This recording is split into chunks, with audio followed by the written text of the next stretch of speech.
white woman in this same predicament and she still don't give a damn. Now, is it racist? This whole situation, in my opinion, is effed up. So this happened in Texas. This is Nick at Night. Love her. Shout out to the good sis. This story is insane to me. And as someone who has gone through birth multiple times, okay, twice, I've had 2 babies. Not only that, with my son, I actually was in the emergency room. Not for myself. Justin had to go to the emergency room and I was pregnant, like about to pop pregnant. Didn't know I was going into labor at the time. Had a completely different experience, and guess what? That emergency room was packed, and still the bedside manner, the attention, all of that was the complete opposite of whatever the hell this is. So I don't want to hear anyone say, well, what if the hospital's busy? I don't want to hear that. I'm in the emergency room for Justin, sitting in the waiting area. It's busy. The nurses see me in pain. I'm not coming up to the desk, asking for anything because I have a doctor I want to go to. Shout out to my doctor. I don't trust nobody else with birthing my children. But they were still checking on me because they could see I was uncomfortable. They could see that I was in pain. They were making sure that I was okay. Even though I wasn't checked into their hospital, even though they had a room full of people that needed to be seen, they were still being attentive to me because I was pregnant. I don't want to hear any of this nonsense about, well, the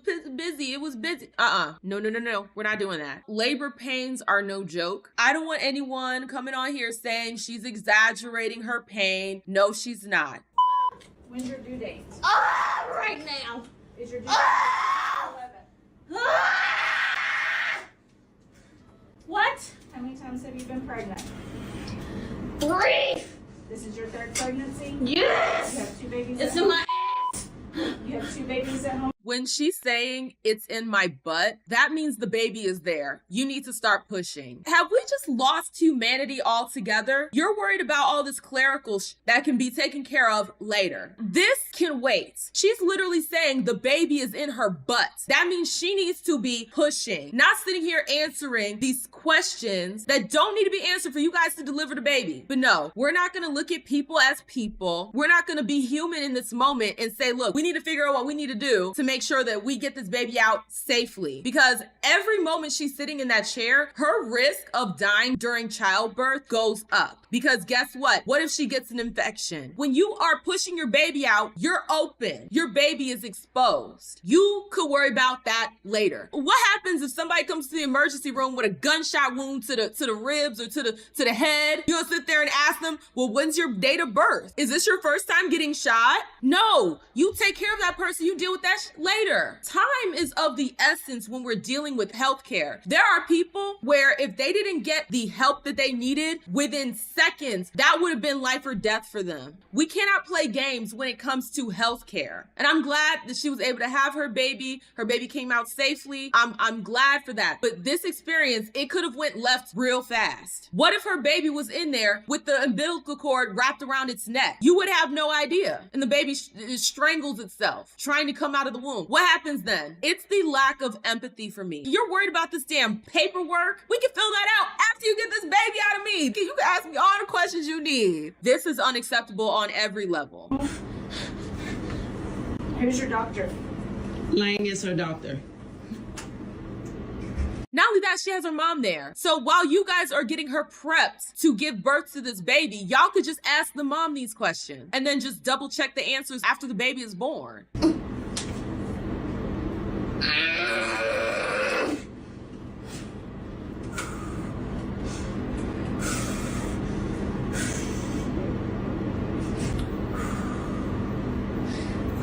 Y'all treat all your patients like this or just the black ones? This is where I have an issue with the mom. I get it. When you are told that you're a victim in every situation because you're black, then I understand why that might be the first thing to come out of your mouth. This situation, we didn't have to throw race into it unless you have actual evidence that she is treating only the black patients like this. You can't throw claims out there like that because people, I'm just gonna be honest with you. There are a lot of people, when they hear race, they turn their brain off. I'm not saying that this is right. It's absolutely wrong, because regardless, you should be able to look at this situation and still see that the hospital is in the wrong, regardless of how much they bring up race, whatever. You should be able to see that. Most people are not able to see that. You say race, you bring up race in any conversation, and people turn their brains off. People who, if you had not brought up race, would have saw the situation and seen how terrible it is. The moment you bring up race, they turn their brain off, because now they're just gonna say, well, it's not race. How do you know it's race? And now we're not having a conversation about negligence within the hospital. Now we're having a conversation about race. Just like this issue with police brutality. This is an issue across the board. People of all races have experienced police brutality. And we could have had an honest conversation about solving that, about holding police accountable, about making sure that people are treated with dignity when they're being arrested, and that you only use force as needed to the extent that you need to use it. Get these police officers that want to beat you up just because they're having a bad day, get them about the pain. We could have had an honest conversation about it. But no, we have to throw race into it. Well, they're doing it mostly to black people. It doesn't matter. The problem is still the problem regardless. Is it not a problem when it happens to white folks? When it happens to Latino folks? When it happens to Asian folks? No, it's still a problem. This type of negligence, whether it's happening to a black woman, whether it's happening to an Asian woman, a white woman, it's still going to be a problem. So where we can have a good conversation about how this hospital is negligent, we can no longer have that, because y'all done thrown race into the conversation. And we know that not everybody can detach from the racial comments. They'll just be hyper fixated on it. Well, it's not racist. How are you going to say it's racist? And then now we're talking about race rather than talking about a negligent hospital. Well, do you do this to just your black patient? You don't need to say any of that. If there is a pattern of this hospital behaving this way with black patients, let that data expose itself. You're in a situation where you're at the mercy of this hospital. The last thing you want to do is be antagonistic. Just like when we're out at a restaurant and I know that the person is handling my food, I need to make sure that even if I have a grievance, I'm not going to be antagonistic, because the last thing I want to do is put a battery in your back to spit in my food. You could still plead your case. I need you guys to take care of my daughter. She's in pain. Why can't you guys get us back there? Like, there's so much you could say that still gets your point across about how this broad is being negligent, how she's not doing what she's supposed to be doing as far as a healthcare professional. If this was my daughter, I would want to raise hell too, but you have to have tact. We cannot throw race into everything, because that's going to derail the conversation. The conversation needs to be around this type of negligence when you have a mother that is giving birth, literally in the process of giving birth, and you're over here worried about what's your date of birth. Hey, Beverly, this is the first patient for you. His last name is Jones. She's G3P2. I'm not sure what her due date is. Her due date is the 10th. Her due date is the 10th. She got 3 pregnancies, 2 babies at home.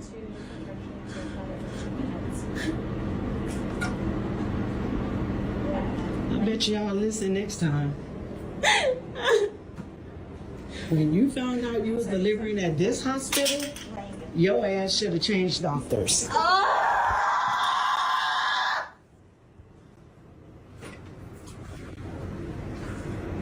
Thank you. Everybody's. It really doesn't cost anything to have empathy, to check on someone. This woman is screaming in agony, and this broad just doesn't care. Just casual, like this woman isn't screaming bloody murder right next to her. Wolf 10 Media said, wait, since when is asking date of birth racist? That's not the part that would make this racist. If they wanted to make an argument about whether or not this is racist, in similar situations, busy emergency room, called ahead, and the treatment is completely different. They're not worried about the paperwork. They're worried about taking care of and comforting the mother and getting her ready to deliver her baby. If you found a pattern of behavior of them only doing this paperwork is the first thing we need to do. We're only worried about the paperwork even though the baby is literally in your cervix. Let's worry about the paperwork when it's black folks. And then when it's a white woman in the same situation, oh, we'll do this later. We'll do this later. Let me take care of you now. Let me make sure that you're in the hospital. Let me make sure this, that, and the third. Then you can make the argument that there might be some racism happening at that hospital. It's not the fact that they're asking her date of birth, it's everything else. I don't think that you can throw that accusation out there without first establishing that pattern. Because guess what? What if there was a white woman in this same predicament and she still don't give a damn? Now is it racist? No.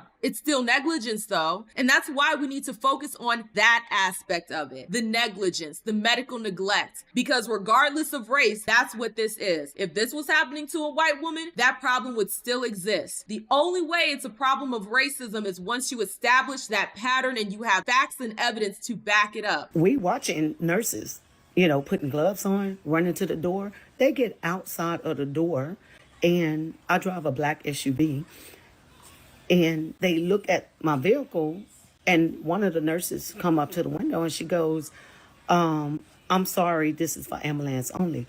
I said, well, my daughter is in active labor.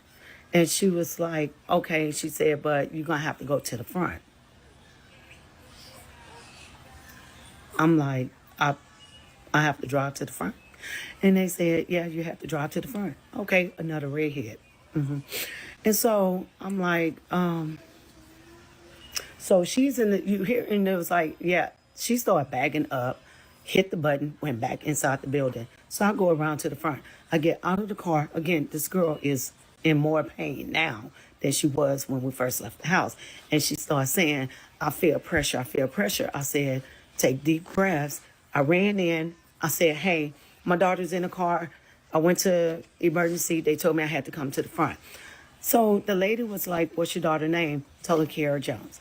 She gets out some paperwork, start typing in her name. I was like, ma'am, do you have a wheelchair or anything? She's in the car. I need to get her in. Oh, if you check on the other side of those doors where the vending machine's at, there should be a wheelchair out there. There's no wheelchair out there. So she gets up, she walks in the back, and she come to the door with a wheelchair. She said, here you go, ma'am. I said, excuse me, you're not going to come with me? And she was like, no. Even that is some nonsense. And I know it's bullshit because when we were at the emergency room, I saw patients pulling up with their car and the nurses going out there to help them get the patient into the wheelchair and wheel them in. I've seen it with my own two eyes. I saw the nurses in teams go out there to help get the patient in the door. That alone is already some nonsense. A police officer was in the lobby. He gets up. He grabbed a wheelchair. He goes out the door with me. He said, come on, I got you. Shout out to that police officer. Shout out to the good nurses. Okay, shout out to the nurses that they work hard. They need to be paid more. I 1000% agree. Nurses need to be paid more. Not these bum ass nurses, but the ones who take their job seriously. Shout out to the nurses that were helping me. Even the nurses that were not dedicated to helping me, they still would go out of their way. Like I said, when I gave birth to my daughter, this was my first time having a C-section.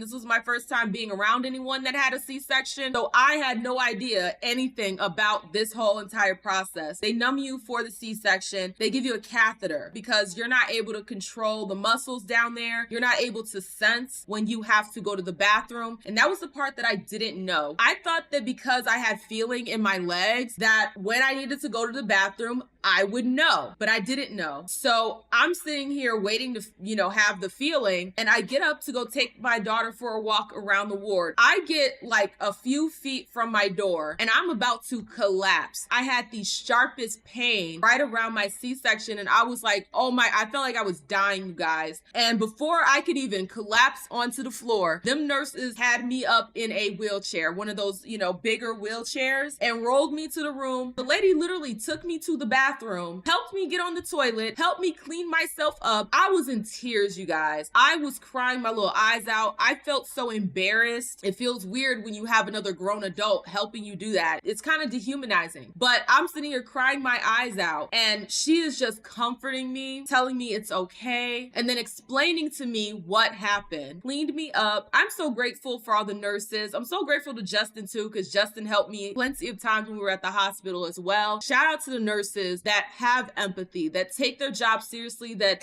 want to help. They go into the field with the right intentions and they take their job seriously. Y'all need a raise. And I'm like, oh shit, what is going on? And then she goes, It's in my ass. And I was like, what? And the guy was like, and she was like, he said, okay, she was like, give me a minute. She could not move. So when that contraction eased, we put her in a wheelchair. He said, you can go park your car, because they, again, had, people out there. So I went park my car. It wasn't even 30 seconds. I ran back in the building. She's just there with a stack of papers in her hand, screaming that this baby is coming. This baby is coming. I look at the registers behind the window, and they looking at me, and they was like, well, we can't do anything until she signed the papers. So if someone comes into the emergency room unconscious, you're going to wait for them to wake up to sign some papers before you give them medical attention? If I come in with a gunshot wound or blunt force trauma to the head, blood gushing out of my head, you're going to tell me that we have to wait until I sign some paperwork before you give me medical attention? That's nonsensical. That's not how this works. Okay, I've never seen it operate that way. If you're not in dire need, which this is considered dire need because without medical attention, she and her baby could both die. So when you're in dire need, they take care of you as the human first. The clerical stuff can come later. The paperwork could come later. Are you fucking kidding me? So I grabbed the papers, and of course it's all ER bullshit that they have. And I was like, you want her to sign this, and she's in active labor. And they was like, okay. I was like, ma'am, she was supposed to be induced earlier today at 8 o'clock. And they called and told her that they will call her because they didn't have beds. And they will let her know. And no one ever called back.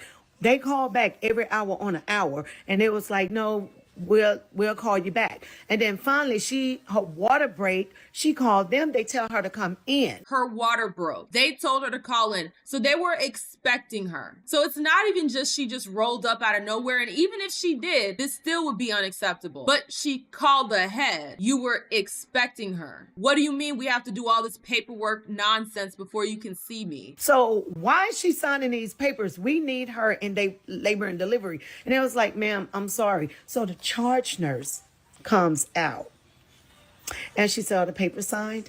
What fucking, are you serious right now? And she closes the door. And then the lady behind the window, at this point, my daughter, scribbled her name on all the papers. We gave it to her. She says, thank you.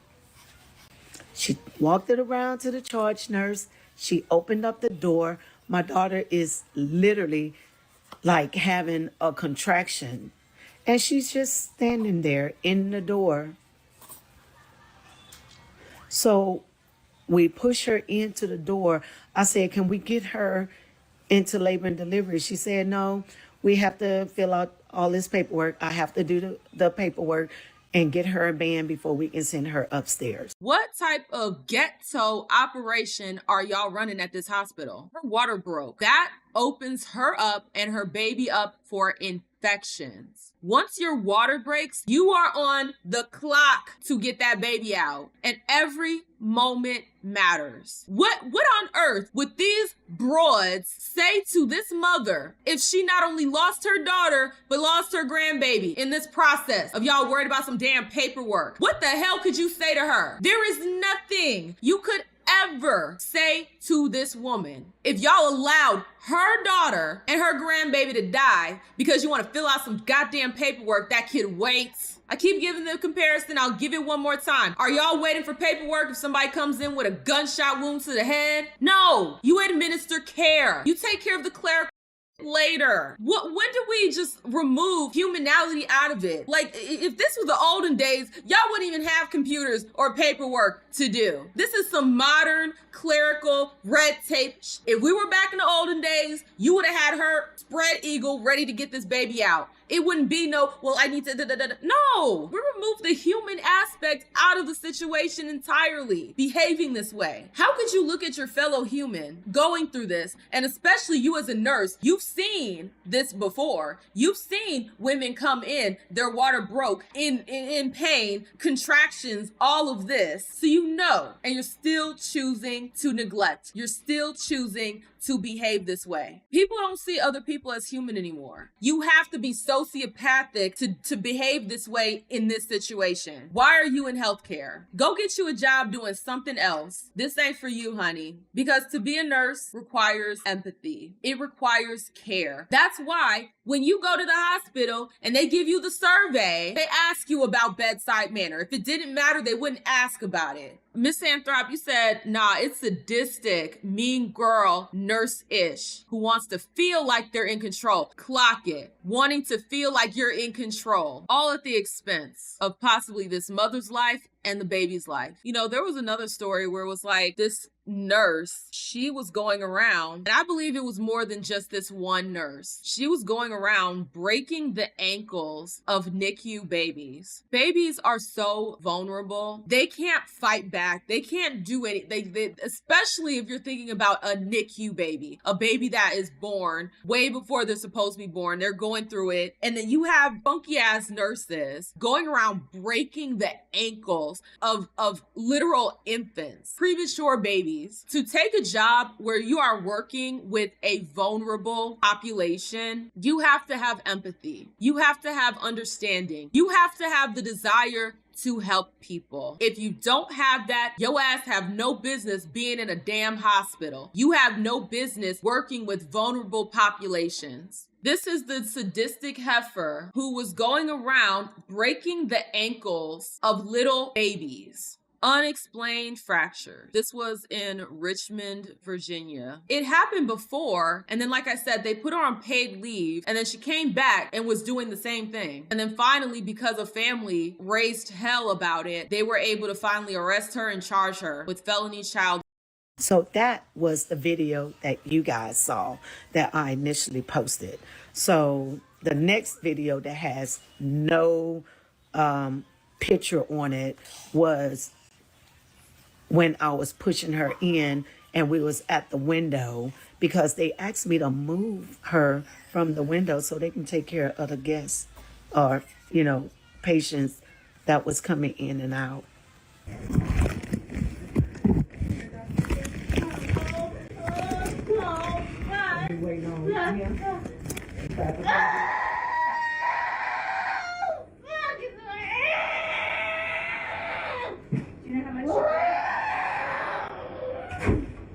Are y'all for real right now? So, if she have give birth in a chair, that's what it is? I can't take her upstairs without Which is what? So you'll take a chance of infections and her having a baby in this chair.